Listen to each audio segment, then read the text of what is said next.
ویلاوري صاحب رحمه الله لوی شخصیت تیر شوی دی. وی دله چا عرض وکړه چې جی د علامه اقبال رحمت الله علیه د قبر ته توجه وکړه چې دا خوشحاله دی که خفه دی. وی قبر ته توجه وکړه او وی فرمایل چې ډېر ښه پروت دی او ډېر خوشحاله دی. وی چې بیا ورته چا عرض وکړو چې جی قائد اعظم زمونږ د پاکستان بانی الله دې وبخي. وی دله توجه وکړه چې توجه یې وله وکړه وی فرمایل ډېر په سخت عذاب کې دی. دا خبره دروغ ده او دا به دله زه په قرآن او حدیث دړې وړې کړم.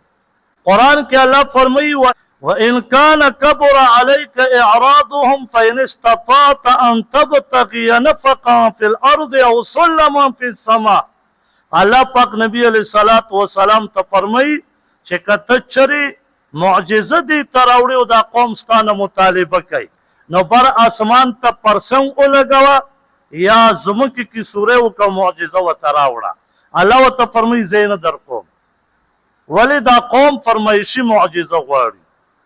نو دا یاد وساته تا خدلت کلاوري صاحب رحمت الله علیه ته کرامت اختیاری کا حالن کې کرامت د ولی په اختیار کې نه معجزه د پیغمبر په اختیار کې نه. دویمه دا مشکات شریف کې صحیح حدیث مبارک ته نبی علیہ السلام فرمایي وی د قبر عذاب کچری ما سره یره نه تاسو ته ما خودلې وي خو یریږم پتی چې تاسو و مړي خول بیا پرېږدئ. نو نبی علیہ السلام مطلق منې کړې ده چې د قبر عذاب چاته پته نه لګي او دا دروغ په لاوري صاحب رحمت الله علیه باندې ورتړلي دي. علامه سعید احمد ملتانی صاحب هغه وفات شوی دی. وی دا قبر ته مونږ لاړو وی د سپو اوازونه ترې راوتل. نبی علیہ السلام صراحتا فرمایلی صحیح حدیث مبارک دی مشکات شریف کې دا موجود دی چې د مړي اوازونه زناورونه علاوه انسان او پیری نشي اورېدی.